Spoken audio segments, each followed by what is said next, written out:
Kajian Kitab.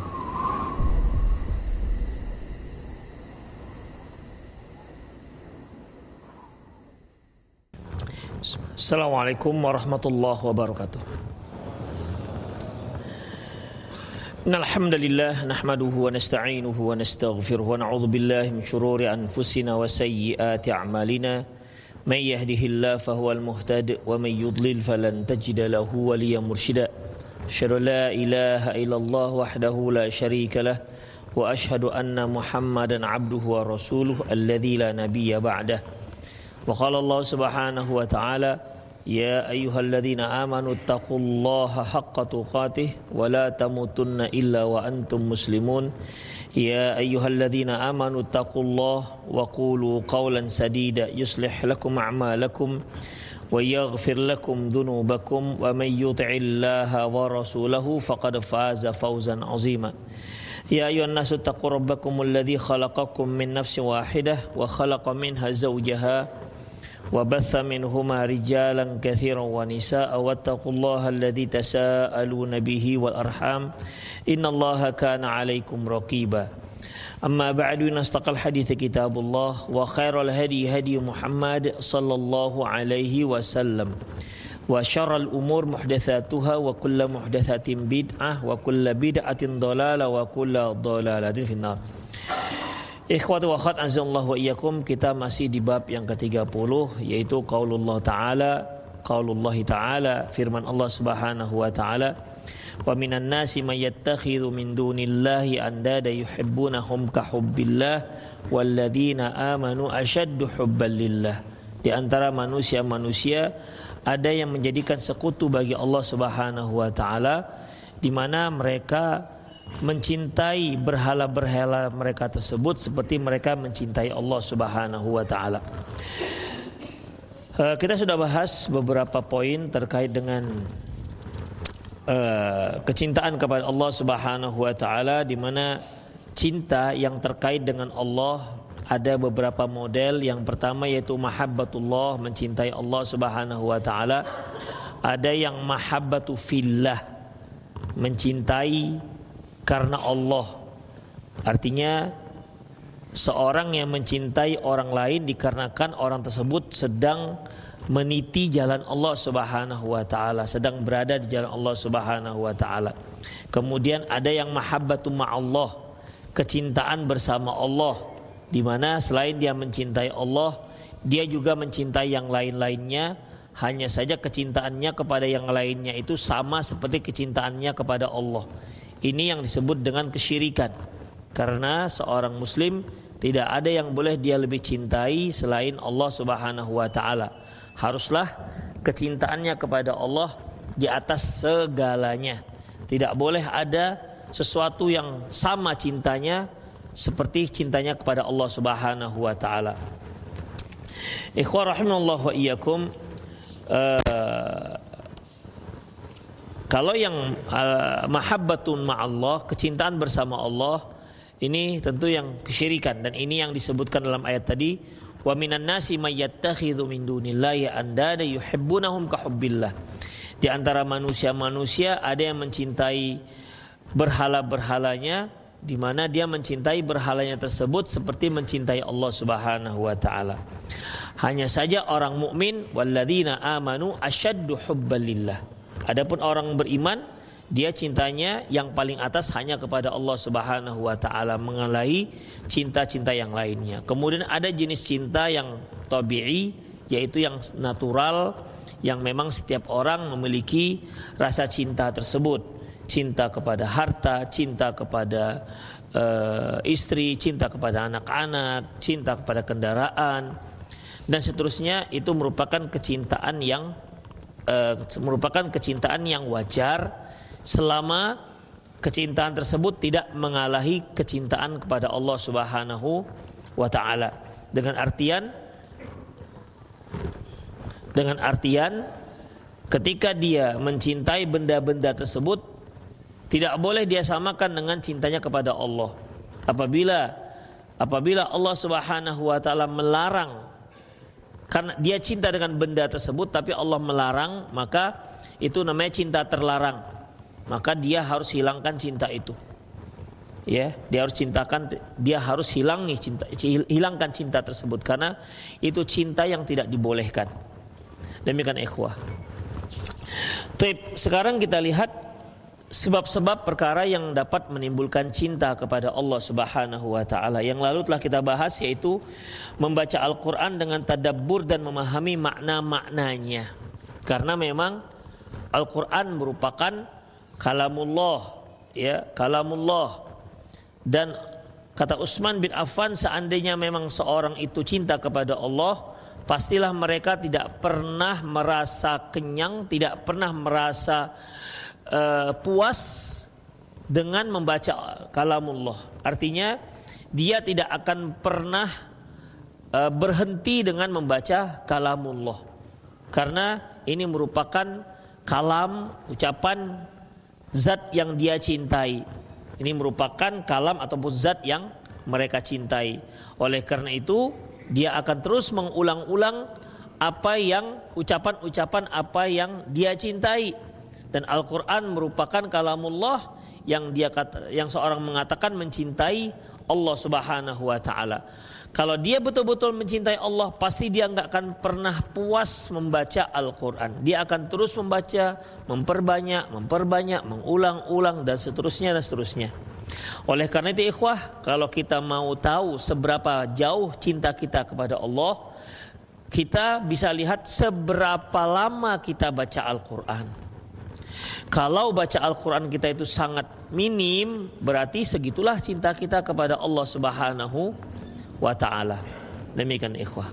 Yang kedua, mendekatkan diri kepada Allah dengan amalan-amalan sunnah. Ikhwah, amalan-amalan sunnah ya merupakan amalan yang penting. Namun perlu kita ketahui, yang terpenting dari amalan sunnah adalah amalan wajib. Jangan sampai karena kita melakukan amalan sunnah tertinggallah amalan wajib. Makanya dalam sebuah hadis Rasulullah mengatakan, "Maqtaraba ilayya 'abdi bi syai'in afdalu min ada'i maftaradtu 'alaihi." Tidaklah seorang hamba mendekat kepadaku dengan sesuatu yang kecuali dengan tidak ada yang aku sukai seorang hamba mendekat kepadaku kecuali dengan cara dia melaksanakan apa yang aku wajibkan kepada mereka. Jadi ikhwah, kalau kita mau mendekat kepada Allah dan ingin mendapatkan kecintaan Allah, maka modal pertama laksanakan yang wajib-wajib, terutama rukun Islam. Ya, terutama rukun Islam. Laksanakan yang wajib-wajib, terutama rukun Islam, salat, zakat, puasa dan seterusnya. Ya, laksanakan itu semua. Kalau kita ingin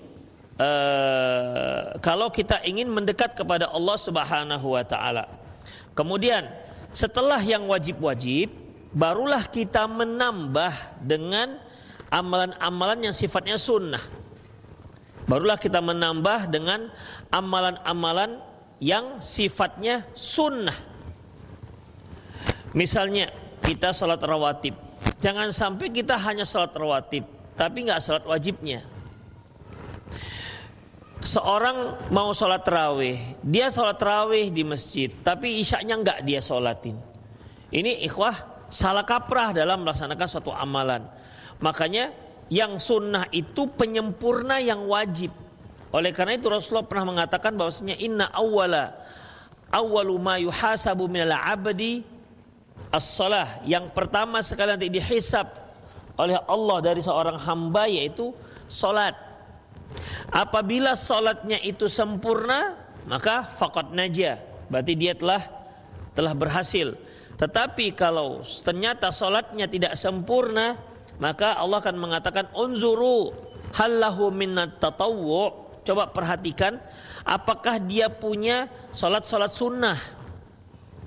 Kalau dia punya, maka sholat-sholat sunnah itulah yang menyempurnakan kekurangan-kekurangan sholat wajib. Demikian ikhwah. Hanya saja para ulama berbeda pendapat di sini.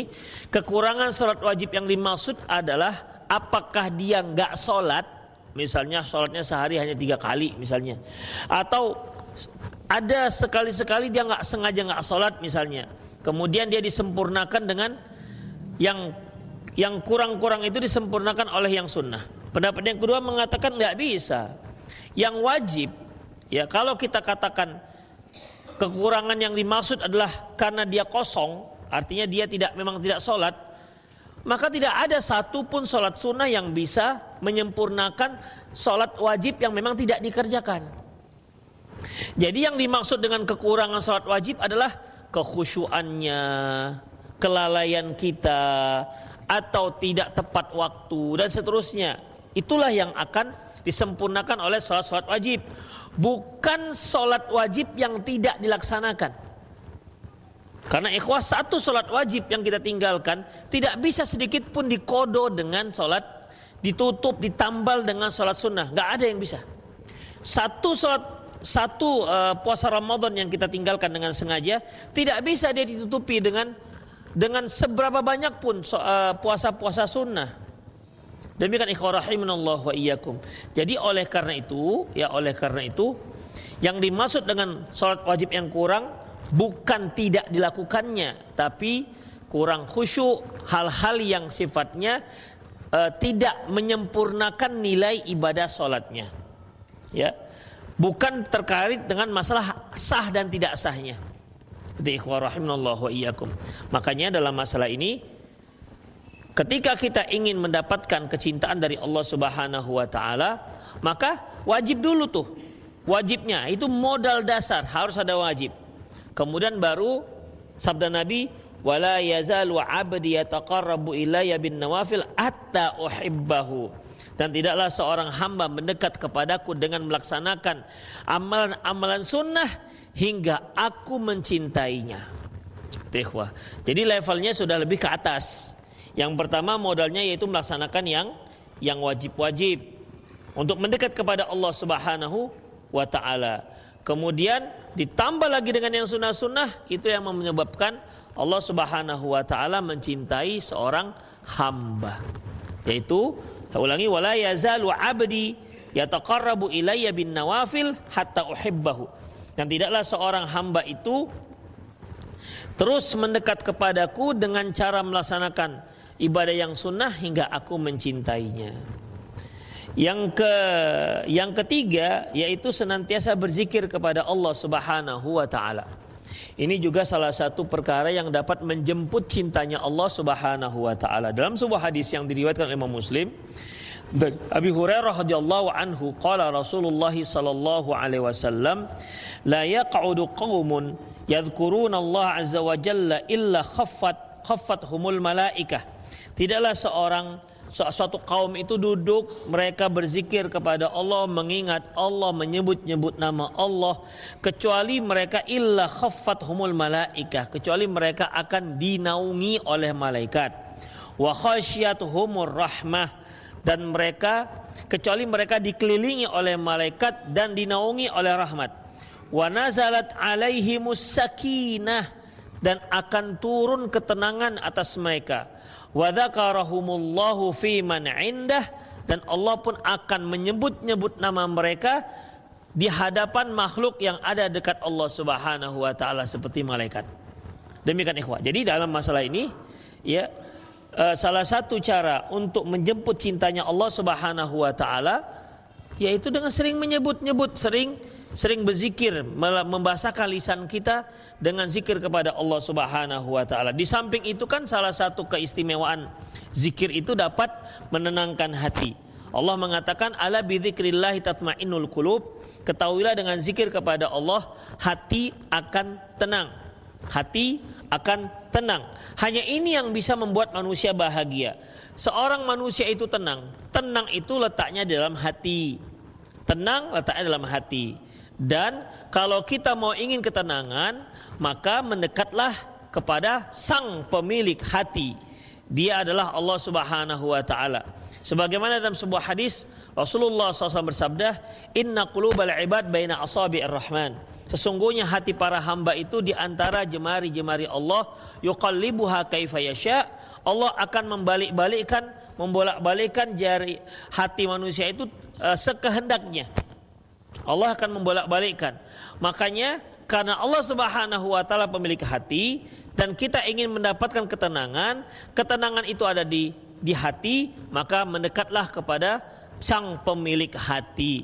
Oleh karena itu ikhwah, kalau kita bicara masalah rumah tangga, di mana Allah mengatakan wa min ayatihi an khalaqalakum min anfusikum azwajan litaskunu ilaiha, di antara tanda-tanda kebesaran Allah yaitu Allah jadikan kalian, pasangan kalian dari diri kalian, litaskunu ilaiha, agar kalian tenang bersamanya, wa ja'ala bainakum mawaddatan wa rahmah, dan Allah jadikan di antara kalian berdua itu ada cinta dan kasih sayang. Dari mulai ketenangan, kemudian kecintaan, kemudian kasih sayang, semuanya itu letaknya dalam hati. Semuanya letaknya dalam hati. Dan apabila kita ingin semua ini, atau yang disingkat dengan samawa kalau orang sekarang, sakinah, mawaddah, warahmah, kita menginginkan ini, maka mendekatlah kepada sang pemilik hati. Demikian ikhwah, jangan malah menjauh dari pemilik hati. Dia adalah Allah Subhanahu wa ta'ala. Kalau kita punya rumah tangga, ternyata kenapa selama saya berumah tangga saya tidak mendapatkan ketenangan?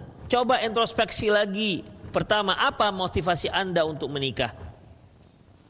Apa motivasinya? Kemudian, apa dasar Anda untuk memilih pasangan?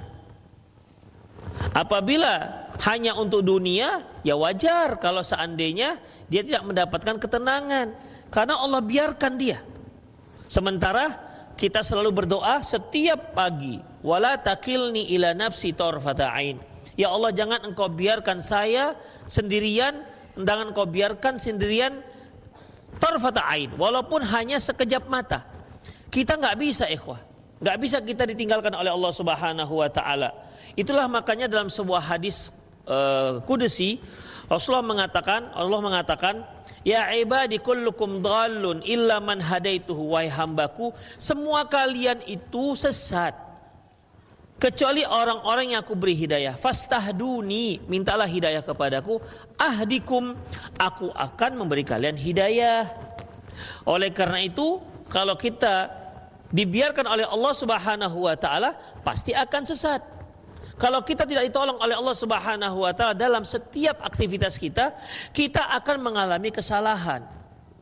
Dari mulai berdagang, dari mulai beraktivitas, mencari jodoh, kemudian punya anak, menyediakan pendidikan untuk anak-anak, semua itu perlu hidayah dari Allah Subhanahu wa ta'ala. Sehingga setiap rakaat kita harus mengucapkan ihdinas siratal mustaqim, karena kita perlu hidayah di setiap langkah kehidupan kita. Kita tidak ingin Allah tinggalkan kita walaupun hanya sekejap mata, karena kalau tinggalkan sekejap mata kita bisa sesat. Demikian ikhwah rahimanallahu wa iyyakum. Makanya dalam masalah ini, ya, salah satu perkara yang bisa menjemput kecintaan Allah Subhanahu wa ta'ala, kita sering-sering mengingat Allah Subhanahu wa ta'ala. Dan mengingat Allah itu tidak hanya dengan mengucapkan zikir, tetapi setiap beraktivitas kita bertemu dengan sebuah permasalahan, kita menimbang permasalahan ini dalam syariat Islam. Ini boleh apa tidak? Ini dilarang Allah apa tidak? Itu juga termasuk zikir kepada Allah, termasuk mengingat Allah. Demikian ikhwah. Misalnya antum diajak seseorang, diundang makan, kemudian antum masuk di sebuah restoran misalnya, sementara di situ banyak khamar-khamar yang dihidangkan. Antum tidak minum khamar, pesanan antum ya biasa, mie balap misalnya. Demikian, nggak ada yang lain-lain, nggak akan ada, nggak cocok juga mie balap. Habis makan mie balap kemudian makan wine, kan kacau dia, sakit perut dibuatnya itu.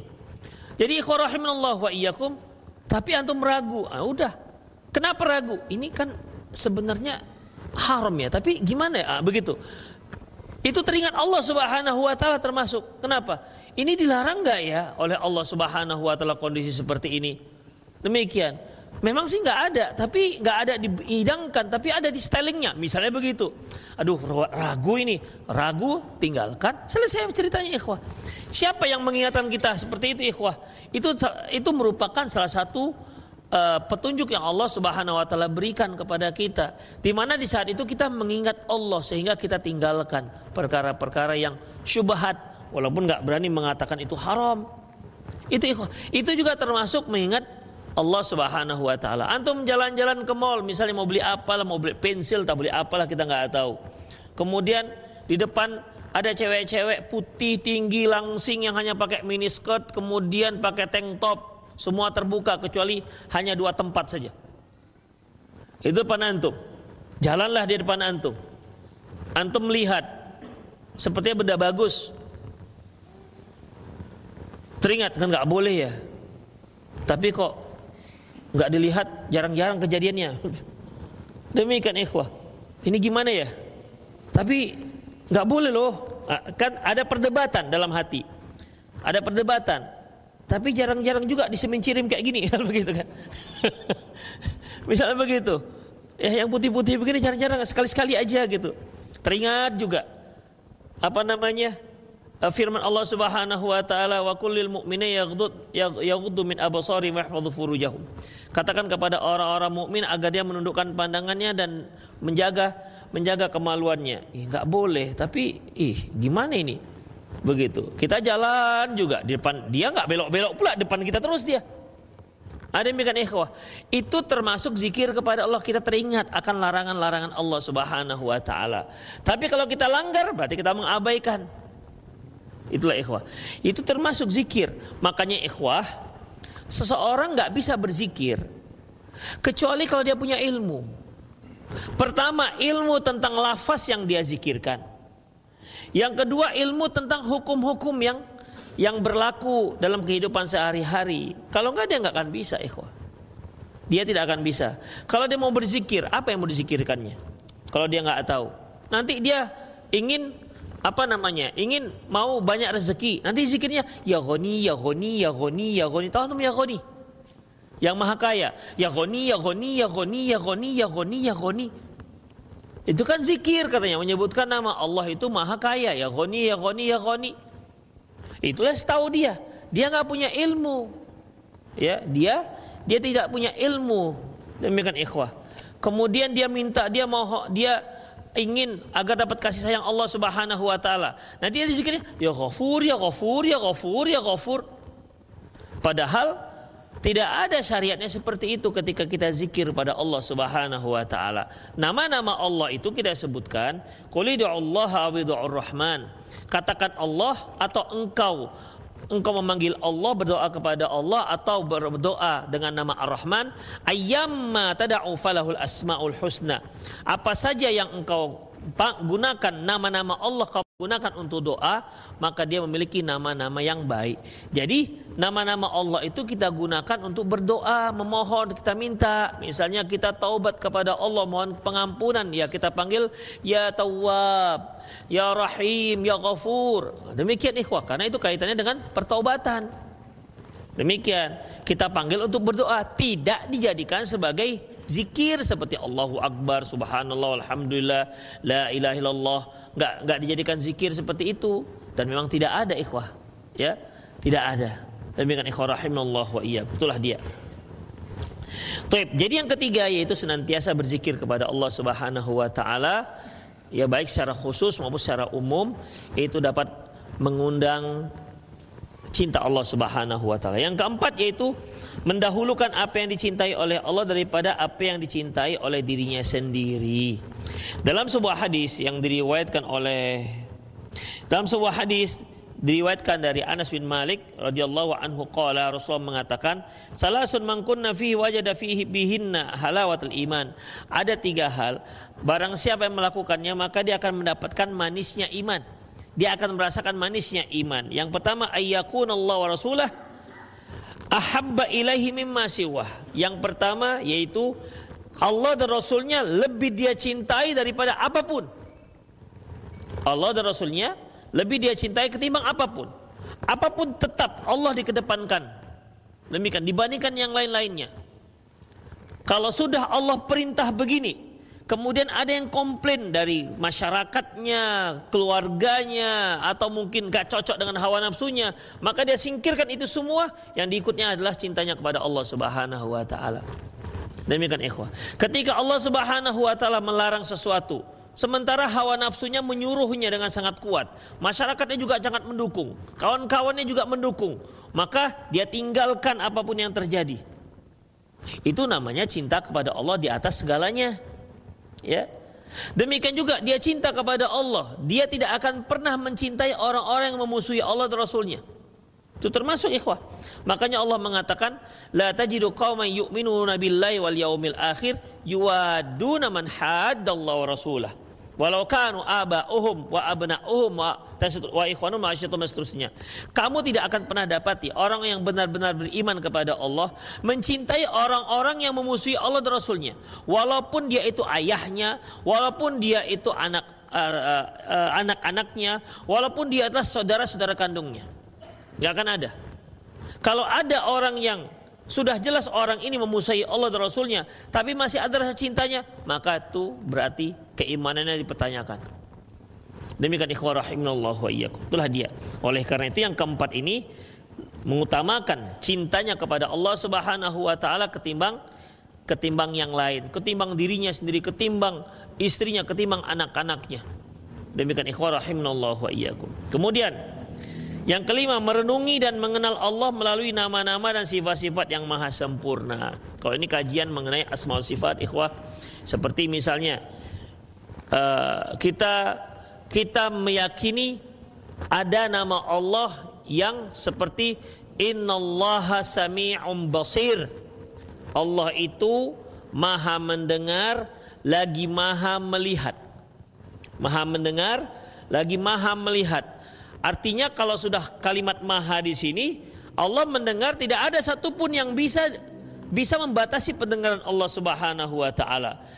Jutaan orang berbicara dalam waktu yang sama, semuanya Allah ketahui. Ya, dalam waktu yang sama, pada jam 22.00 WIB sekian juta orang sedang berbicara, sekian miliar orang sedang bicara. Dan Allah mengetahui semua pembicaraan itu tanpa ada yang terlewat sedikit pun. Demikian ikhwah. Itu yang namanya maha. Bedakan dengan kita juga punya sifat mendengar. Kita ikhwah, dua orang saja kalau ngomong berbarengan, kita sudah susah untuk mendengarnya. Ya, dua orang aja saling berbarengan ngomongnya. Diam dulu, biar dengar dulu. Kan begitu. Udah susah kita mendengar dan memahami apa yang dikatakan. Demikian ikhwah, itulah sangat terbatasnya. Belum lagi ada batasan tembok, belum lagi ada batasan jarak yang membuat pendengaran kita menjadi tidak awas. Belum lagi masalah tua, semakin tua semakin budak. Itu ikhwah. Allah maha. Kemudian Allah maha melihat. Penglihatan Allah itu tidak terbatas tidak dibatasi dengan apapun, mau tembok apapun, setebal apapun, dimanapun, tidak ada seorang pun yang sanggup bersembunyi dari Allah Subhanahu wa taala. Demikian Allah maha mengetahui.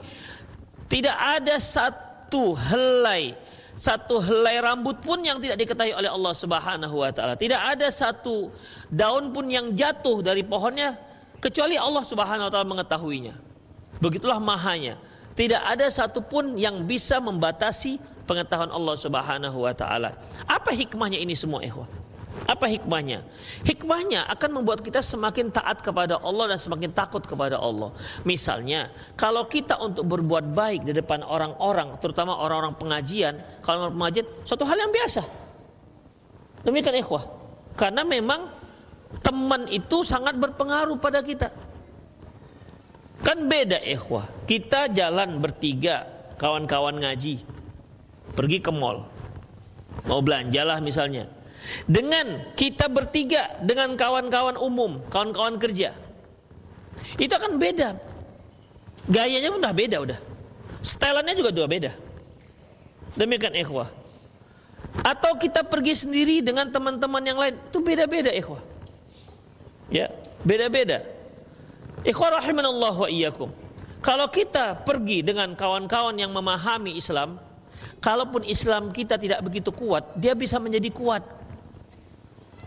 Ya, dia bisa menjadi kuat. Biasanya kalau kita pergi sendiri, azan nantilah. Tapi kalau dia pergi dengan kawan-kawan yang kuat imannya, yuk kita sholat dulu, ayo, begitu. Dia akan menjadi kuat. Gitulah pentingnya teman yang kuat. Dan Rasulullah juga memerlukan sahabat-sahabat yang kuat. Itulah ikhwah yang sebut Rasulullah itu masalul jalisus soleh. Permisalan orang yang memiliki teman-teman yang soleh akan berpengaruh. Dan ingat ikhwah, itu tidak ria. Misalnya nih, ya misalnya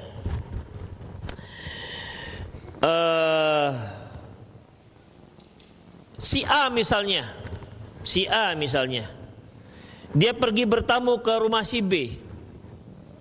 Si B ini seorang yang kalau adzan pergi ke masjid, Demikian ikhwah, ya. Kemudian si B bertamu, si A bertamu si B. Si A ini biasanya ya sholatnya di rumah. Dia nggak gitu memperhatikan misalnya adzan nggak adzan, yang penting dia sholat di rumah. Tapi kali ini dia sedang berada bersama di rumah si B, adzan. Si B sementara suka ke masjid, kebiasaan ke masjid. Ayo kita sholat ke masjid, ayo. Nah, begitu. Akhirnya dia pun ikut sholat ke masjid. Itu bukan riya, ikhwan. Memang begitu manusia. Manusia itu kalau dia bersama orang-orang baik, maka dia akan menjadi lebih baik dibandingkan dia sendiri. Makanya Rasulullah mengatakan, almar'u ma'adini khalilihi, seorang itu bersama agama temannya. Makanya pengaruh masyarakat itu sangat kuat sekali dengan generasi. Allah katakan, wa in tuti aktsara man fil ardi yudilluka an sabilik, kalau engkau mentaati orang-orang yang mayoritas, mereka akan menyesatkan kamu dari jalan Allah Subhanahu wa taala. Makanya ikhwah, kalau kita mau jadi baik, pilih teman yang baik-baik. Tinggalkan teman yang buru-buru. Jangan lagi suka. Ya anggaplah udah menjadi dekat saja dah. Gak ada yang mendekat, sekedar kenal. Ya saling sapa sudah. Tapi duduk ngobrol jangan lagi, sudah ikhwah. Pasti ngantur kemana-mana. Itu ikhwah. Kalau kita mau baik, kalau kita betul-betul mau hijrah, meninggalkan yang buruk, mau lebih baik, maka tinggalkan teman-teman yang ini. Demikian ikhwah.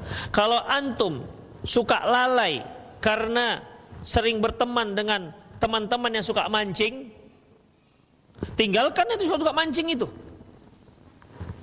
Bukan berarti mancing nggak boleh, mancing boleh. Tapi gara-gara mancing, kemudian lalai dari kewajiban-kewajiban kepada Allah, lalai kepada kewajiban pada rumah tangga, tinggalkan itu. Pergi kepada berteman dengan orang-orang yang menjaga kewajiban-kewajibannya. Demikian ikhwah, sangat berpengaruh. Ya, sangat berpengaruh. Misalnya nih, kawan-kawannya biasa main bola. Kalau sudah main bola nggak ingat waktu misalnya. Udah, dan dia tahu itu. Dan dia pun kalau main bola nggak ingat waktu. Maka tinggalkan itu. Cari permainan bola bersama orang-orang yang ingat waktu. Begitu ikhwah. Jadi, harus berubah. Kita harus mencari lingkungan yang berubah. Kalau kita mau berubah, mungkin ikhwan-ikhwan masih ingat tentang kisah seorang laki-laki Bani Israel yang telah membunuh 99 orang, ya kan? Dia tanya, adakah taubat? Saya sudah membunuh 99 orang, adakah taubat? Karena yang ditanya itu ahli ibadah yang gak ngerti ilmu. Ya ikhwah, orang baik hanya taunya kebaikan, tidak mengerti ilmu. Ketika mendengar ada orang membunuh 99, kaget dia. Hah? Kamu sudah membunuh 99? Dia jangankan membunuh 99, menyakiti orang pun enggak. Tapi sayangnya dia enggak punya ilmu. Akhirnya 99 orang kau sudah bunuh, kau mau tobat? Enak aja, mungkin gitu kan. Enggak ada tobat. Dibunuh dengan orang ini, genaplah 100. Pergi dia tanya lagi, ada nggak orang alim yang betul-betul alim? Tanya, dapat. Tanya, gimana? Ada nggak tobat? Ada. Lantas, apa nasihat orang alim ini? Kalau kamu betul-betul mau tobat, tinggalkan kaummu yang buruk itu. Buruk di sini maksudnya bukan buruk wajahnya, tapi buruk agamanya, akhlaknya. Pergi ke kampung fulan, fa'budullah ma'ahum, sembahlah Allah bersama mereka. Ditinggalkannya karena memang dia betul-betul mau berubah. Ditinggalkannya, di tengah jalan meninggal dia, ikhwah. Nggak sempat sampai ke kampung berikutnya. Sehingga bertengkarlah malaikat, dua malaikat. Malaikat azab mengatakan, ini akan kumasukkan ke azab. Kenapa? Dia belum sempat taubat. Malaikat rahmat mengatakan, enggak lah, dia ini perjalanan taubat. Walaupun belum sampai ke tempat tujuan, tapi dia dalam perjalanan taubat. Akhirnya bertengkar.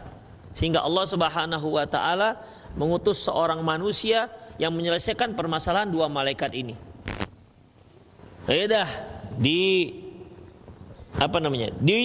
diukur jaraknya. Kemana yang lebih dekat maka dia ke sana. Kalau dekatnya ke kampungnya orang soleh maka akan dimasukkan ke surga. Kalau dia masih lebih dekat kampung orang yang buruk, kampung yang pertama, maka dia akan dimasukkan ke neraka. Lantas Allah Subhanahu wa taala mengatakan kepada bumi, mendekatlah ke kampung yang tempat yang dia tuju. Diukur ternyata hanya sejengkal bedanya. Demikian ikhwah. Akhirnya dia dimasukkan oleh Allah Subhanahu wa taala ke dalam surga. Bayangkan ikhwah, 99 orang sudah dia bunuh dan dia ingin benar-benar taubat, tapi enggak sampai ke tempat-tempat dia taubat, meninggal. Bayangkan ikhwah. Malaikat aja pun dilema. Bertengkar malaikat. Begitulah ikhwah rahimanallah wa iyyakum. Artinya pentingnya teman-teman, ya, pentingnya teman-teman. Kalau antum merasa pergi sendiri bakal kacau sholatnya, bakal lalai, jangan pergi sendiri. Misalnya antum tahu kalau antum pergi dengan istri yang ingatkan, pergi dengan istri, jangan pergi dengan istri orang, tambah parah. Demikian ikhwah, itu caranya. Supaya jadi ya pertimbangan kita pergi itu yaitu tetap pertimbangannya agama. Antum mau ngapain sekarang? Mau urusan dunia? Pertimbangan pertamanya agama. Kalau saya urus dunia saya ini, tinggal nggak sholat saya? Kalau saya urus dunia saya ini, kira-kira ada nggak yang saya korbankan dari hak-hak orang? Kalau ada, dia nggak lakukan. Kalau nggak ada, dia lanjut. Itu ikhwah. Jadi pertimbangan tetap baik buruk, halal haram, dan itu termasuk zikir kepada Allah Subhanahu wa taala. Demikian ikhwah rahimanallahu wa iyyakum. Jadi apalagi kita merenungi sifat-sifat Allah, dimanapun kita tahu, dimanapun kita berada, bahwasanya Allah Subhanahu wa taala akan melihat kita. Taib, ketika kita sendiri, kalau kita bersama kawan-kawan yang baik-baik, kita menjadi baik, oke lah. Biasanya perjuangan kita itu ketika kita sendiri, tidak ada yang lain. Bersama kita HP, internetnya unlimited, nyantol wifi orang lagi. Ya kan, nggak takut habis paket, ya kan? Habiskanlah di situ ikhwah. Demikian, apa yang dilihat, apa yang didengar, itu semua terkait dengan seberapa jauh keimanan kita terhadap Allah Maha Mendengar dan Allah Maha Melihat. Kira-kira ketika kita sendiri, yakin nggak Allah itu Maha Melihat? Yakin kan? Yakin. Tapi lebih banyak kita langgar ketika kita bersama orang-orang kawan-kawan ngaji atau ketika kita sendiri? Sendiri. Demikian ikhwah. Seperti yang cewek yang pakai mini skirt kemudian pakai tank top berjalan depan kita. Kalau dia kuat tetap astagfirullah, karena dengan Allah Subhanahu wa taala. Kalau dia pertengahan astagfirullah. Astagfirullah. Kalau yang nggak pakai astagfirullah pun. Demikian ikhwah. Tapi coba dia bersama kawan-kawan yang ngaji. Iya kan, gimana? Dia nggak akan lihat, kenapa? Malu pada kawan-kawannya juga. Boleh nggak malu pada kawan-kawannya? Boleh ikhwah. Nanti kalau dia lihat apa kata kawan-kawannya, boleh. Kawan-kawannya mengingat. Kalau dilihat, matamu asoribakon. Nah demikian, bisa diingatkan oleh kawan-kawannya. Ada yang ingat, matamu itu jangan lihat itu, tapi dia ngelihat. Ada juga cari celah, cari peluang. Bisa seperti itu ikhwah. Itulah dia ikhwah. Ya, jadi dalam masalah ini, ya, mengingat nikmat-nikmat, mengingat nama dan sifat-sifat Allah Subhanahu wa taala. Kemudian yang keenam, mengingat nikmat-nikmat Allah. Masya Allah, ini luar biasa lagi ikhwah. Mengingat nikmat-nikmat Allah. Ikhwah, kita sebagai manusia biasanya kurang begitu merasakan nikmat Allah, kecuali nikmat tersebut dicabut oleh Allah atau dikurangi oleh Allah Subhanahu wa taala. Barulah kita mulai mengingat nikmat Allah tersebut. Itu sifat manusia, ikhwah. Ya, Rasulullah mengatakan, Allah mengatakan, wa in ta'uddu ni'matallahi la tuhsuha. Apabila kamu mengingat menghitung nikmat Allah, kamu tidak akan bisa menghitung-hitungnya, nggak bisa. Bahkan Rasulullah pernah mengatakan, inna libni Adam situna salasumiyati wa situna sulama. Anak Adam itu memiliki 360 persendian. Walikulli sulama sadaqah fi kulli yaumin tala fi syams. Setiap persendian itu harus disedekahkan, dan itu setiap hari matahari terbit. Berarti setiap satu hari kita harus bersedekah berapa? 360. Itu sebagai tanda syukur kita terhadap sendi-sendi yang Allah berikan kepada kita. Lantas sahabat ketika mendengar ini mengatakan, ya Rasulullah, mayyutiqunahu. Siapa yang mampu? Ayyuna yutiquhu. Siapa di antara kami yang sanggup setiap hari harus bersedekah 360 untuk mensedekahkan persendian yang Allah Subhanahu wa taala berikan kepada kita? Lantas Rasulullah mengatakan, fi kulli tasbihatin sadaqah, wa fi kulli takbiratin sadaqah, wa fi kulli tahmidatin sadaqah, wa fi kulli tahlilin sadaqah, wal amru bil ma'rufi sadaqah, wal amru bil ma'ruf sadaqah, wan nahyul munkar sadaqah, wa fi bid'ah ahdikum sadaqah. Takbir, tahlil, tahmid, tasbih, amar ma'ruf nahi munkar, itu semua sedekah. Termasuk juga wa fi bid'ah ahdikum sadaqah. Kemaluan kalian itu ada juga termasuk dalam keadaan itu juga sedekah. Kemudian Rasulullah katakan, dan itu bisa wa yujzi'u raka'ataini duha, dan itu semua bisa di-cover dengan salat duha 2 rakaat. Itu semua bisa di-cover dengan salat dua rakaat. Demikian ikhwah, itu cara bersyukur kepada Allah Subhanahu wa taala atas nikmat. Ikhwah, di telunjuk ini ada berapa sendi nih? 1 ya, 2, 3. Ada 3 sendi nih. Ada nggak di antara antum yang kena asam urat sehingga jarinya gini, ditekuk ngilu? Pan masih sendi yang kecil, ikhwah. Kalau sehat masih masya Allah lah, ya, lincah kali. Tapi nggak terasa kita ini nikmat ini nggak terasa. Kenapa? Memang biasa. Tapi ketika kita sudah mulai asam urat, bengkok sedikit, begitu. Bengkok sedikit, baru terasa betapa sendinya itu sangat besar manfaatnya. Demikian ikhwah rahimallahu wa iyyakum. Iya kan? Apalagi itu sendi. Sendi tulang punggung. Masya Allah, lagi yang nggak ada masalah, tapi yang kejepit oleh sarafnya masalah juga. Demikian ikhwah. Itu dia. Apalagi misalnya siku, ada yang kan nggak bisa. Lutut misalnya, ada juga kan yang lututnya nggak bisa lagi ditekuk. Akhirnya sholatnya harus dilurus-lurus kakinya. Nikmat satu sendi, ikhwah. Satu sendi dicabut. Luar biasa. Kita masya Allah. Ada nggak di sini yang lututnya udah mulai perih-perih dia kalau dia bangkit dari duduk ke berdiri? Biasanya lompat set. Kali ini pelan-pelan. Cagak 1 naik, cagak 2, baru naik pelan-pelan. Udah macam mobil derek itu. Biasanya set gitu kan nih. Tuh set. Pelan-pelan supaya nggak keseliu, supaya nggak salah urat. Ikhwah, sudah ditarik nikmat. Itu masih sendi-sendi. Sendi-sendi aja itu sudah 360. Sendi saja sudah 360. Memang kulit, hidung, mata itu nggak nikmat. Jantung apa nggak nikmat? Allah kasih detak dikit aja set, sakit-sakit di jantung udah sesak napasnya. Paru-paru nggak nikmat, usus nggak nikmat. Ya karena kita merasa nggak ada sakit-sakit usus. Apa nggak pernah kita dengar bahwasanya ada dokter spesialis usus? Ada nggak dengar? Ada ikhwah. Ada.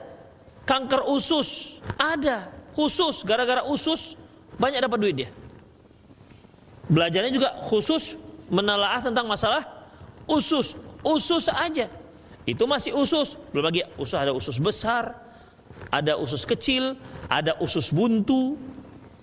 Demikian ikhwah, itu masih usus. Itu ikhwah. Tulang punggung, nanti ada lagi spin namanya, apanya lagi nggak tahu saya. Pokoknya spesialis seterusnya. Banyak kali nikmat Allah Subhanahu wa taala itu sebut dalam diri kita. Makanya Allah mengatakan wa fi anfusikum afala tubsirun.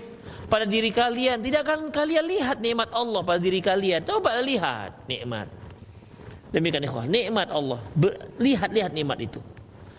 Kalau kita mengingat lagi nikmat-nikmat ini, kita bisa bersyukur kepada Allah. Demikian ikhwah, baru bersyukur kepada Allah Subhanahu wa ta'ala.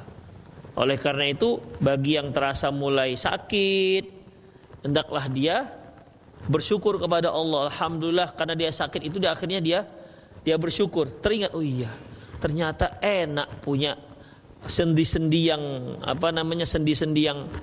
yang lancar. Demikian ikhwah. Kalau kita cerita-cerita yang orang-orang yang sudah mulai sepuh, lututnya sudah perih, yang katanya lah olinya kurang, kita nggak tahu lah. Akhirnya suntik oli, ada operasi lutut, ganti lutut yang metal. Demikian ikhwah, lutut jutaan. Untuk lutut jutaan ikhwah, ratusan juta itu lutut. Bayangkan, kita hari-hari sejak kecil pakai itu lutut. Kalau Allah sewa lutut ke kita gimana? Kalian sewa tuh lutut satu tahun sekian. Berapa kita harus bayar sewa lutut? Begitulah ikhwah, rahimanallah wa iyyakum. Ya. Jangankan lutut, dibuat kering aja tuh lutut. Enggak usah macam-macam, enggak usah banyak-banyak, dibuat kering aja lutut. Ketika bergerak, aduh, tulang kena tulang. Kenapa? Tulang kalau yang lembek? Tulang rawanya udah hilang. Tinggal tulang keras, bergeseran tulang keras. Allahu Akbar, perihnya. Kita dengar ceritanya sudah perih, apalagi kita yang ngalami. Begitulah ikhwah rahimanallah wa iyyakum. Nikmat yang Allah Subhanahu wa taala berikan kepada kita. Kemudian yang ketujuh, merendahkan diri secara total kepada Allah Subhanahu wa taala. Yang kedelapan yaitu berkhalwat bersama Allah Subhanahu wa taala. Berkhalwat artinya kita mohon pada Allah, bangun di malam hari, kita mohon doa kepada Allah. Memang ikhwah kurang sungguh kita kalau nggak ada masalah. Ya. Kalau nggak ada masalah kita surang sungguh. Tapi coba uang nggak ada, kontrakan 3 hari lagi habis, anak-anak bawa uang sekolah, sudah dapat peringatan dari guru kalau nggak dikeluarkan. Wah, itu saya yakin tahajudnya itu luar biasa. Menetes air, bercurahan air mata itu kan ikhwah. Itu satu kesyukuran ikhwah. Kenapa? Karena akhirnya kan dia kembali kepada Allah. Kalau enggak pernah air matanya itu tercurah karena Allah. Bahagia kali hidupnya. Enggak pernah dia nangis kepada Allah Subhanahu wa taala. Kali ini dia Kali ini enggak ada yang bisa diharapkan kecuali hanya Allah Subhanahu wa taala. Mau ngutang ke orang, Anda mengutang. Utang yang kemarin itu belum dibayar. Demikian. Jadi akhirnya apa? Salat malam. Minta kepada Allah Subhanahu wa taala. Begitu ikhwah. Kalau akhwat biasanya kalau salat malam apa? Kalau suaminya poligami, itu luar biasa salat malamnya. Sepertiga malam terakhir dia bangun. Demikian ya Allah. Begitu ya Allah. Oh, pokoknya doa luar biasa doanya ikhwah. Intinya kita itu bisa berdoa habis-habisan ketika kita tidak punya harapan dengan makhluk. Maka doa kita akan habis-habisan. Ya. Bukan hanya karena doa, nangis habis-habisan. Itulah dia. Kalau seperti itu ikhwah, itu berarti Allah masih sayang dengan kita tuh. Berarti kita masih ingat dengan Allah Subhanahu wa taala. Kalau tidak diberi musibah, nanti kita sombong kali ikhwah. Sebagian ulama mengatakan, kenapa si Fir'aun itu sombongnya seperti itu? Dia katakan, wa ana rabbukumul a'la, aku adalah Tuhanmu yang maha tinggi. Dia itu nggak pernah terkena musibah. Ketetapannya bunuh, katanya bunuh, biarkan, nggak ada yang berani menentang Fir'aun.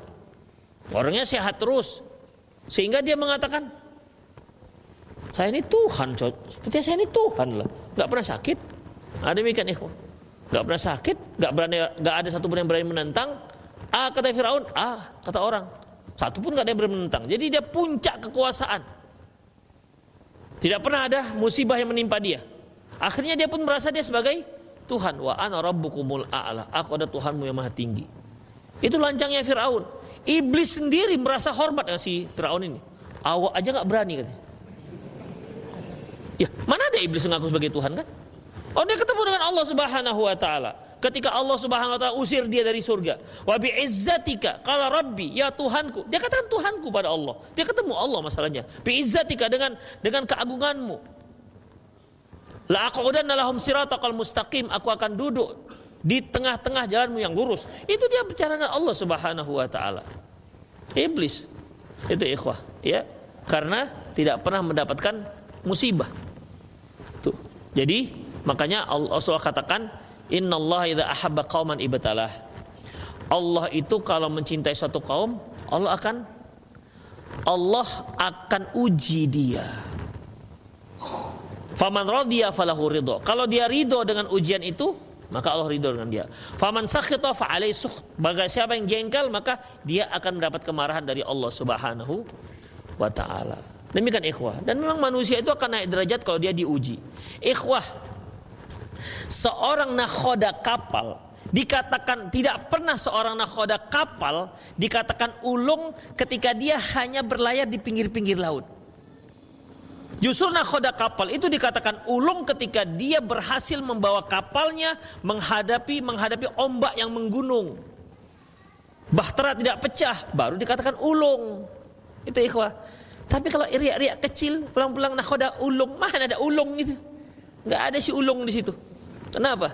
Karena di pinggir-pinggir, mana ada apa-apanya, nggak akan ulung. Makanya ikhwah, seorang yang dikatakan dia oke ketika dia berhasil melewati cobaan-cobaan yang besar. Seketika melewati cobaan yang besar, maka meningkat. Rasulullah katakan, inna asyaddan nas bala al-anbiya. Sesungguhnya manusia yang paling dahsyat cobaannya para nabi. Jadi semakin kuat keimanan seseorang, semakin kuat cobaannya. Jadi antum mau kuat iman apa enggak? Karena kalau kuat harus banyak cobaan. Gimana kira-kira? Atau main sedang-sedang aja? Jadi nggak berani kuat iman lah. Itu ikhwah, itulah dia. Ya, itu sudah ketetapan Allah Subhanahu wa ta'ala. Ikhwah, kalau seorang sudah kuat keimanannya dan dia dicoba oleh Allah, ya dia rasakan juga itu. Tapi karena imannya sudah kuat, ya dia kan hadapi. Ya, dia kan hadapi. Sampai Rasulullah katakan, ajab li amrin mu'min. Sungguh mengagumkan urusan orang mukmin. In asabahu syarra fasyakara fakana khairul lah. Kalau dia Allah beri kesenangan, dia bersyukur, itu baik untuknya. Wa in asabahu dharra, apabila dia diberi musibah oleh Allah, fasabara, dan dia bersabar, fakana khairullah, dan itu baik untuk dia. Itu orang mukmin, enggak masalah. Senang oke, senang dia akan bersyukur, susah dia akan bersabar. Makanya ikhwah, Allah mengatakan, wa nabluukum bisyarri wal khair fitnah. Kami akan coba kalian dengan kebaikan dan kenan keburukan. Jadi ikhwah, sakit itu cobaan, sehat juga cobaan. Demikian, apalagi miskin cobaan, kaya cobaan. Demikian. Lebih banyak mana orang kalah, jatuh dari jalan yang benar, dicoba kaya apa coba miskin? Hah? Dicoba kaya ikhwah. Kalau miskin, makanannya sehari 2 kali, kemudian pakai nasi, hanya pakai kecap, mungkin dia kepingin berzina ya. Makan aja nggak beres, nggak akan mungkin. Mungkin dia, saya mau beju di Las Vegas. Las Vegas kampung lalang aja susah dia datang. Demikian, karena nggak punya pitih. Emang nggak sanggup dia. Demikian ikhwah. Tapi orang kaya, banyak yang bisa dia buat. Langkahnya bisa panjang, kemanapun dia bisa lakukan. Dia punya pitih, dia punya duit ikhwah. Ke tempat-tempat maksiat manapun bisa dia. Kenapa? Dia punya duit. Itulah dia. Jadi sebenarnya yang lebih dahsyat cobaan itu orang-orang kaya. Makanya banyak yang berjatuhan ketika dia sudah menjadi kaya. Beda miskin. Orang miskin itu yang fakir dia lebih mudah dekat kepada Allah, ikhwah. Dia bisa berdoa kepada Allah, dia angkat tangannya antara adzan dan qomat. Luar biasa, syahdu sekali lihatnya. Demikian ikhwah. Jadi antum mau dicoba kaya apa coba miskin?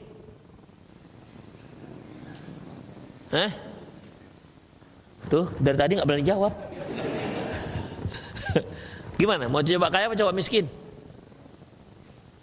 Bu, mau coba kaya apa miskin, Bu? Coba kaya.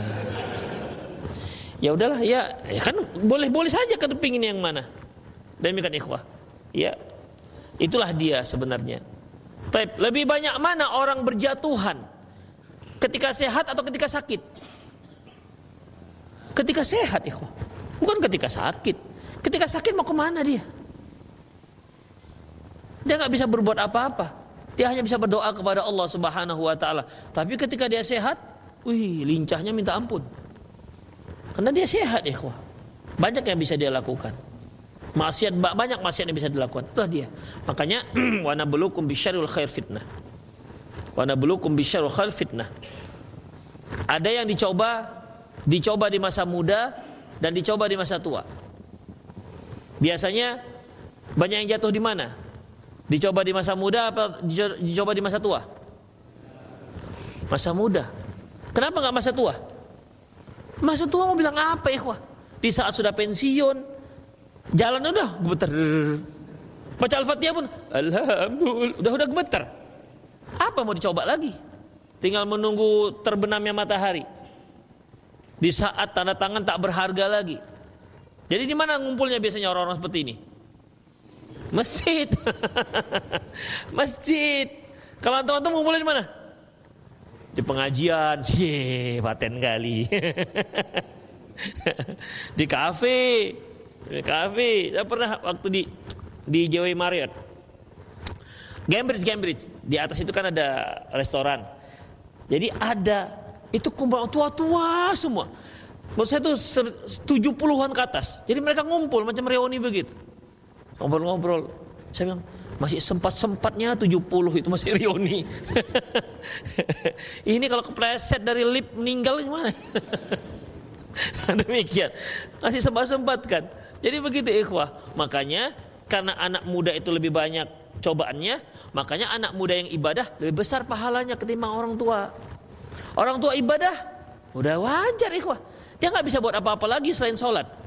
Nggak ada cita-citanya, nggak ada dia ingin mengembangkan cita-cita, mengembangkan sayap usahanya, mau buat buka usaha ini, nggak ada lagi udah, nggak punya tenaganya. Itu ikhwah.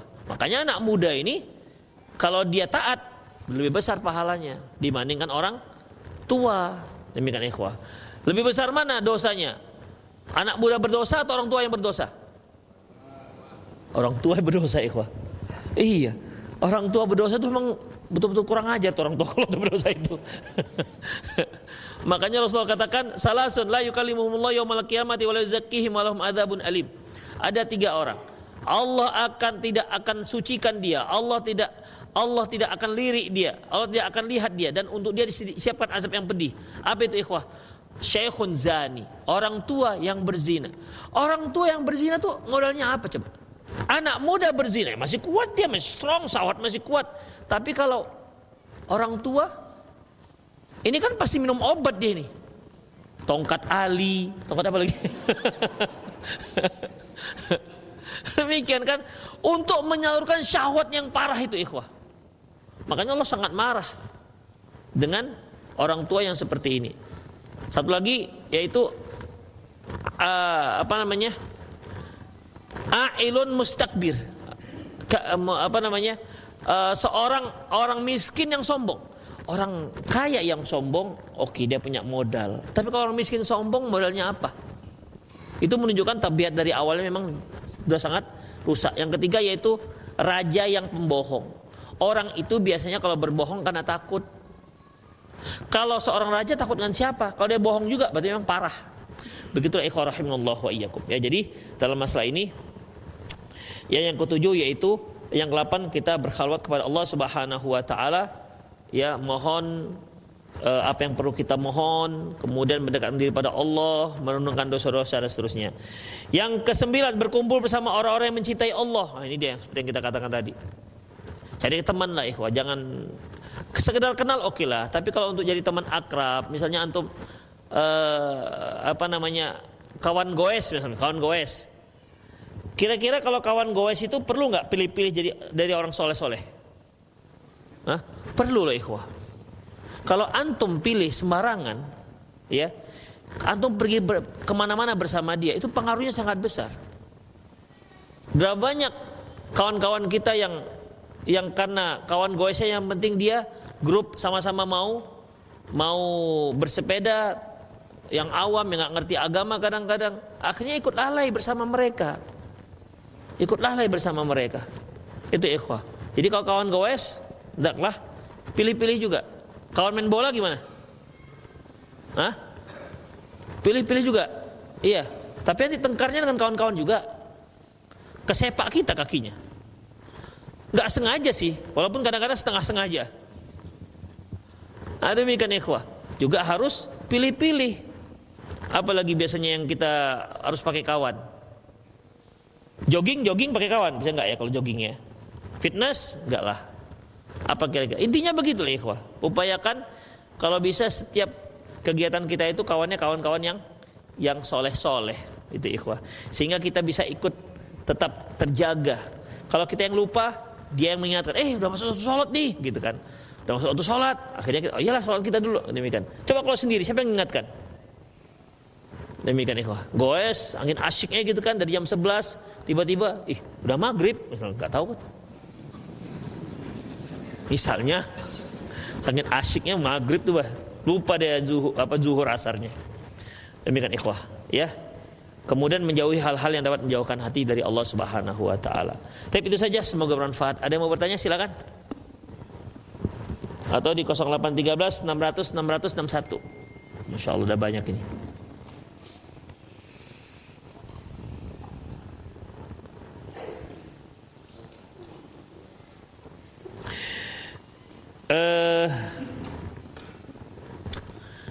Apa ini?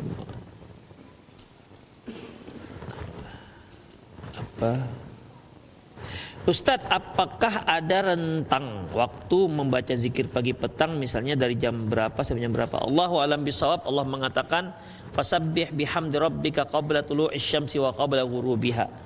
Dan hendaklah kamu bertasbih kepada Allah sebelum matahari terbit dan sebelum matahari terbenam. Jadi untuk zikir pagi sejak setelah sholat subuh sampai matahari terbit. Adapun untuk zikir petang setelah sholat asar sampai matahari terbenam. Allahu a'lam bishawab.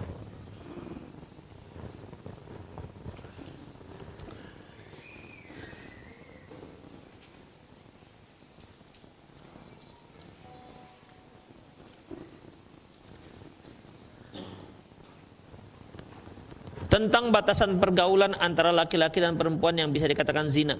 Ikhwah, zina, kalau secara bahasa zina itu secara istilah zina itu yaitu melakukan hubungan badan antara laki-laki perempuan tanpa ada ikatan pernikahan dan suka sama suka. Itu zina namanya.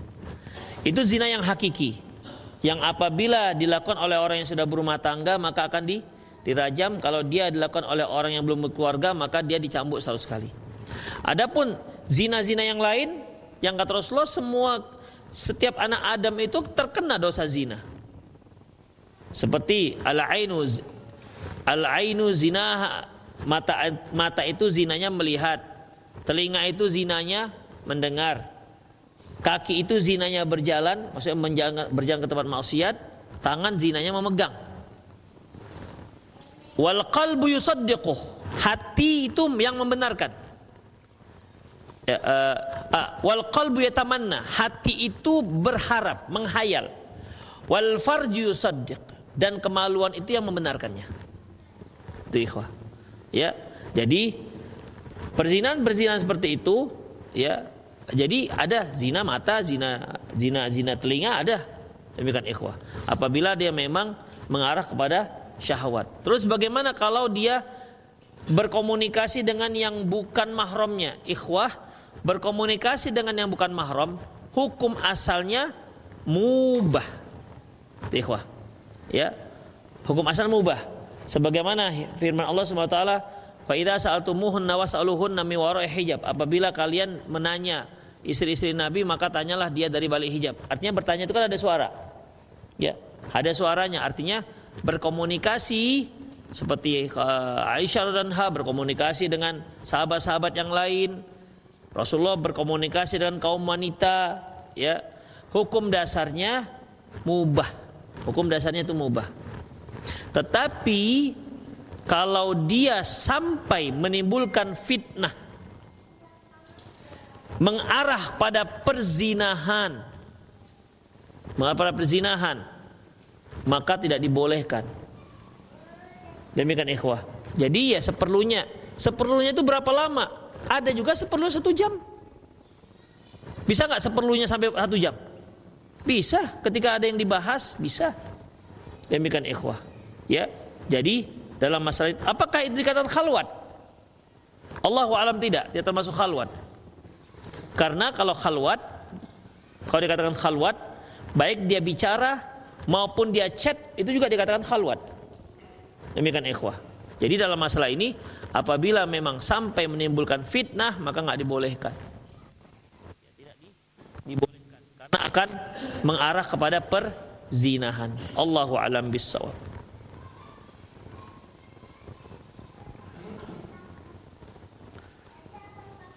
Ada yang mau nanya langsung ikhwah?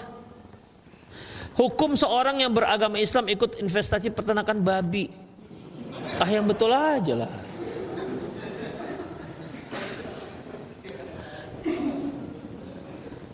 Rasulullah mengatakan, apabila Allah Subhanahu wa taala mengharamkan sesuatu, maka haram juga hasil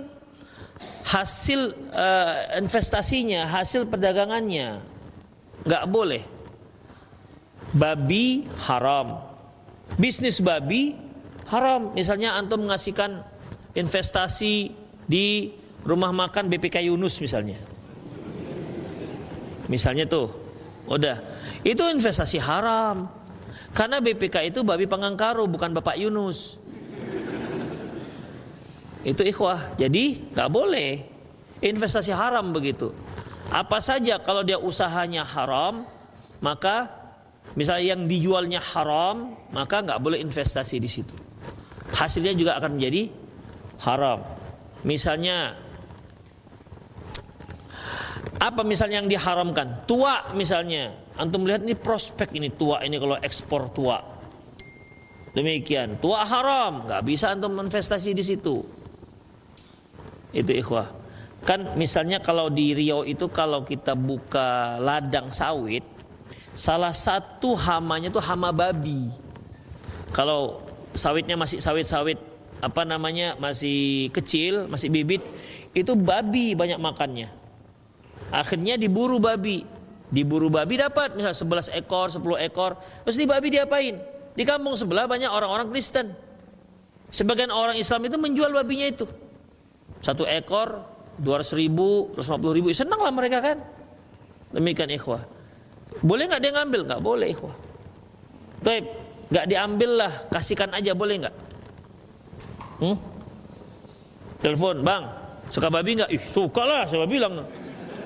Tahu nanya katanya nih. Gimana nggak boleh? Jadi gimana? Tanam aja udah. Ya, jangan dikasihkan ke mereka. Demikian ikhwah. Ya. Jadi nggak usah mikir ya, walaupun prospek itu investasi jual babi. Apalagi itu buka cabang pula di sini bakarnya.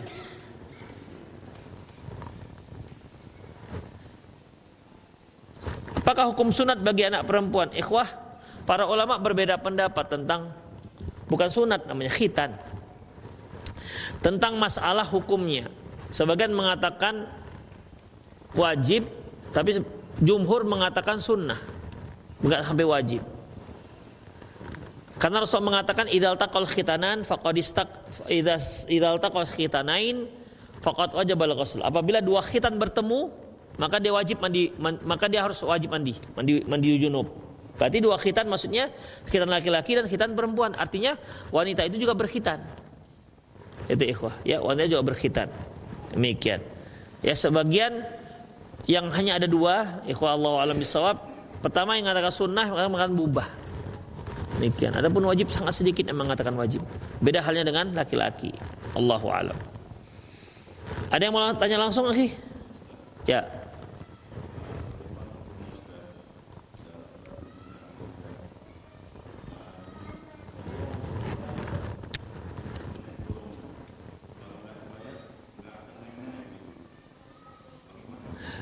Pemerintah punya aturan enggak? Biasanya kalau dia sudah aktif 4 tahun sekali atau 3 tahun sekali naik golongan, ada enggak?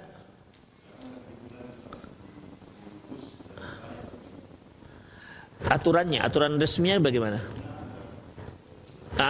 Makanya cari dulu. Kalau memang seperti itu, misalnya nih peraturan pemerintah 4 tahun naik golongan, 4 tahun naik golongan. Tapi karena kita nggak bayar sudah 4 tahun nggak naik juga, maka gimana? Boleh bayar, karena itu hak. Tapi kalau nggak ada masih 3 tahun sogok angka naik, maka nggak boleh. Kalau yang tadi itu 4 tahun nggak dinaikkan juga karena nggak bayar, kita yang dizolimi. Itu namanya dizolimi. Tapi kalau memang kalau memang belum lagi saatnya kita nyogok kemudian naik golongan, itu riswah, ar-rasi wal martashi fil nar. Orang yang memberi sogok dan menyogok itu tempatnya neraka. Sama seperti misalnya terjadi accident, yang pelaku dengan korban sudah cincai-cincai, sudah damai, tapi sepeda motor dibawa ke polisi misalnya. Kira-kira ketika kita ambil, Pak, kami sudah selesai, Pak, antara saya dengan korban sudah selesai. Dah nih, tangan ini semua udah oke. Tinggal ngambil sepeda motor. Kira-kira gratis ngambilnya? Hah? Itu sepeda motor antum, gratis, bayar. Kalau nggak dibayar, keluar. Batangnya yang keluar. Iya, knalpot copot. Karburator copot.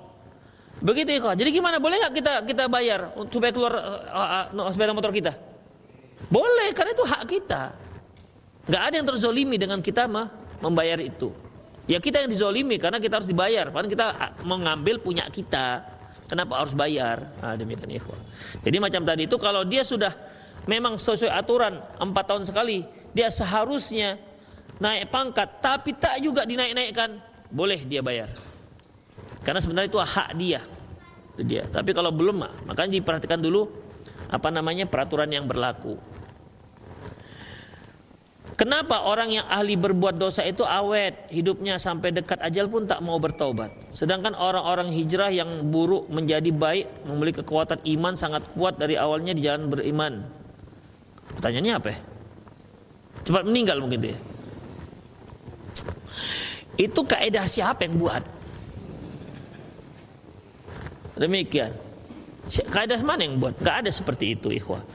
Tidak ada kalau dia orang buruk, pendosa, maka sampai tua. Kalau orang baik-baik maka cepat dipanggil. Sebenarnya kita sih yang buat itu, ikhwah. Jadi seorang teman kemudian suaminya meninggal masih 40, kita selalu mengatakan, iya Masya Allah, berarti bapak ini orang baik, jadi Allah sayang pada cepat dipanggilkannya. Jadi karena dia orang baik, Allah sayang dengan dia, jadi dia dipanggil cepat. Kan jadi susah orang mau jadi orang baik, takut cepat dipanggil. Kan gitu jadinya, ikhwah. Repot juga jadi orang baik ini, cepat dipanggil. Anak masih kecil-kecil. Ini kan gara-gara kita juga, ikhwah. Gara-gara kita memberikan statement yang salah, efeknya berbahaya seperti itu. Itu dia, ikhwah. Jadi seolah-olah yang cepat meninggal itu orang baik-baik, yang lama meninggalnya ya kan nuduh namanya itu kan. Kan menuduh. Allahu a'lam bishawab. Ustadz, ada tanah yang dibebaskan dari donasi wakaf. Di tanah tersebut ada bekas kolam yang ada ikannya. Lalu panitia hendak menguras kolam, mengambil ikan. Bagaimana konsepnya? Apakah hukumnya berlaku untuk ikan yang dimakan oleh panitia? Ikhwah, itu sudah sudah termasuk semuanya, sudah ma'ruf itu. Ya, kan ada kolam mungkin pasti sudah bicara lah itu masalah itu. Ada ikhwah yang namanya hukum al-'adatu muhakkamah, kebiasaan yang sudah menjadi ketetapan hukum. Misalnya ikhwah, antum beli sapi. Antum beli sapi. Sapi ada tali enggak? Ada talinya. Talinya antum beli enggak? Enggak ada transaksi tali sapi. Aku membeli sapi dengan talinya ya. Talinya itu sama sekali tidak pernah ada transaksinya. Tapi tali itu sudah termasuk harga sapi. Demikian ikhwah, termasuk harga sapi, nggak perlu dibilang-bilang itu sudah termasuk harga sapi. Karena umumnya orang beli kambing, beli sapi itu pakai tali. Demikian ikhwah. Kecuali kalau dia mencuri tali. Hah? Kenapa? Mencuri tali, di ujungnya ada sapi. Itu baru dia dikatakan nggak mencuri tali dia, tapi mencuri sapi. Demikian, aku curi tali kok, salah dia kenapa sapinya ngikut? Demikian, Allahu a'lam. Ya, nah kalau demikian juga masalah kolam, ya sama seperti itu. Tapi ada baiknya, ini gimana nih, kolam-kolam ini gimana? Udahlah ambillah, biasanya maklum sama maklum itu.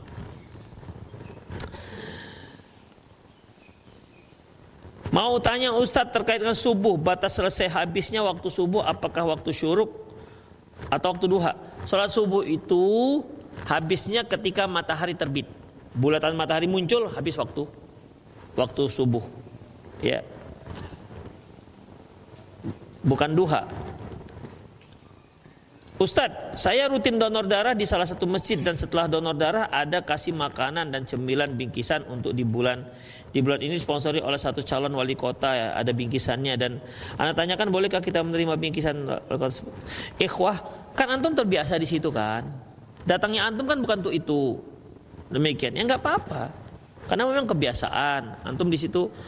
Misalnya Masjid Abu Bakar itu kan sempat dulu kita rutin kan, setahun 2 kali buat donor darah. Ya kalau seandainya dia memang biasa, tapi kali ini disponsori oleh salah satu paslon, misalnya paslon apakah calon wali kota, calon gubernur, ya antum biasa aja, dikasih aja, terima aja, nggak masalah. Karena antum datangnya juga bukan dikarenakan ada masalah kampanye kan, demikian ikhwah. Apa yang harus dilakukan ketika hawa nafsu mulai membuat hati sempit, pikiran kotor, rasa hampa dan ibadah agak senikmat seperti awal? Maka kawin. Iya, sudah sempit gitu masih nggak nikah juga. Ya ma'syarasy syabab, man istata'a minkumul ba'a falyatazawwad. Wahai para pemuda, kalau sudah sanggup menikah, menikahlah. Fa innahu aghaddul basar wa ahsanul farj. Karena hal itu dapat menjaga pandangan dan lebih dapat untuk menjaga kemaluan. Demikian ikhwah. Jadi orang yang berkeluarga ketika mereka melakukan hubungan suami istri itu ibadah. Karena Rasul katakan wa fi bid'i ahdikum shadaqah. Pada kemaluan kalian itu ada sedekah. Semakin sering dia lakukan maka semakin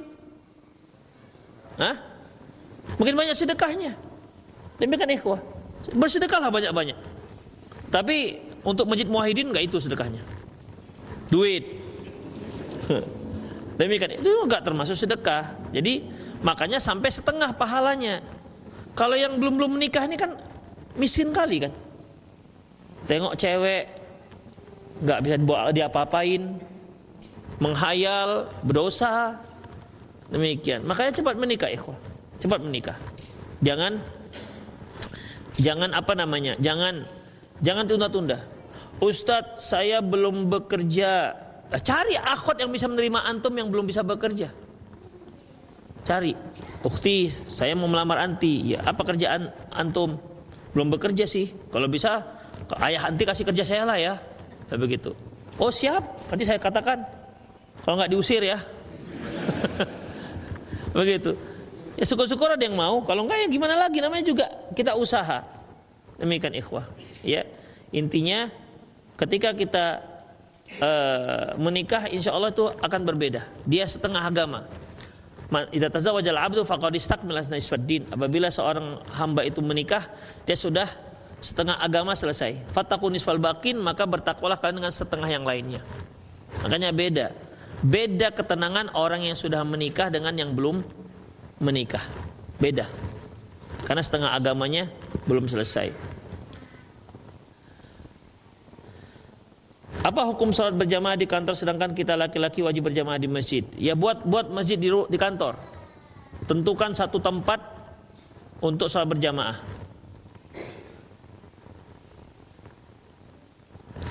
Di rumah masih ada kendi-kendi hiasan-hiasan bertulis Al-Quran, termasuk hiasan dinding Asmaul Husna. Maka kalau kita buang, bagaimana caranya? Apakah adab-adab terhadap tulisan Al-Quran? Ikhwah, dipecahkan aja, insya Allah. Kalau dia dipecahkan itu hilang, dipecahkan halus begitu, insya Allah bisa. Ya, kalau dia berupa kertas dibakar begitu. Allahu a'lam bishawab. Satu lagi, Ustaz, bolehkah kita sholat di musola? Ya boleh sholat di musola. Rasulullah mengatakan, ju'ilat liyal ardu masjidan wa tahura. Allah telah beliau mengatakan bahwasanya ju'ilat liyal ardu masjidan wa tahura. Allah telah menetapkan untukku bumi ini masjid, artinya tempat sholat, wa tahura, dan alat untuk bersuci.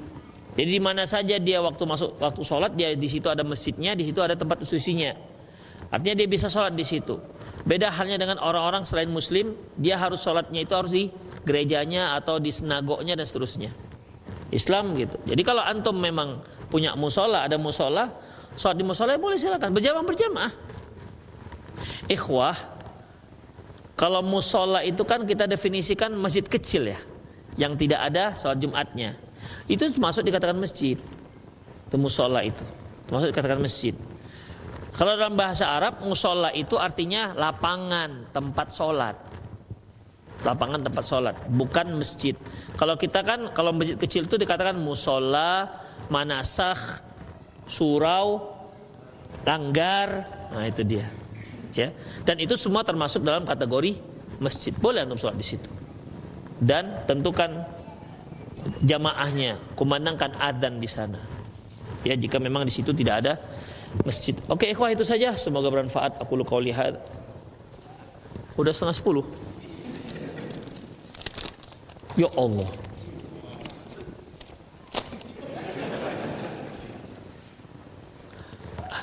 Ada seorang janda. Kenapa ketawa? Sensitif kali antum. Ditinggal suami meninggal.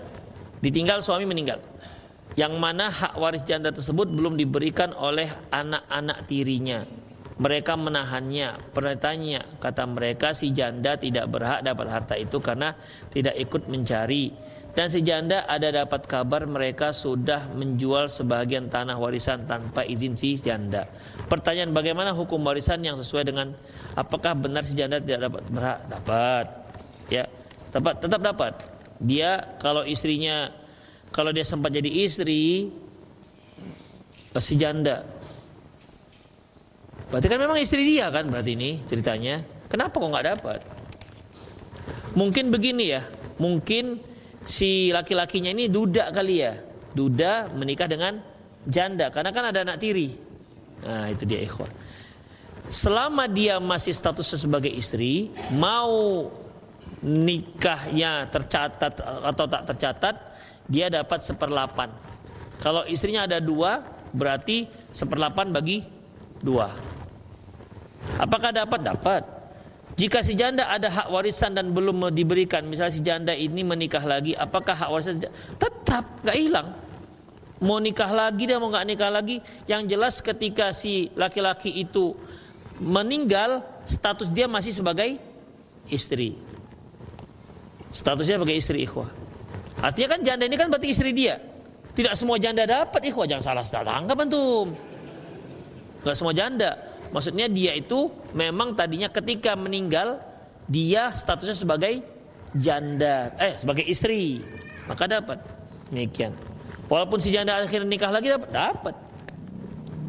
Perjuangkan tuh hak janda itu. Merdeka janda. Demikian ikhwah, demikian semoga bermanfaat. Aqulu qouli hadza wa astaghfirullah li wa lakum wal muslimin innahul ghafurur rahim. Subhanakallah wa bihamdik asyhadu an la ilaha illa anta astaghfiruka wa atubu ilaik wa akhiru da'wana alhamdulillahirabbil alamin. Assalamualaikum warahmatullahi wabarakatuh.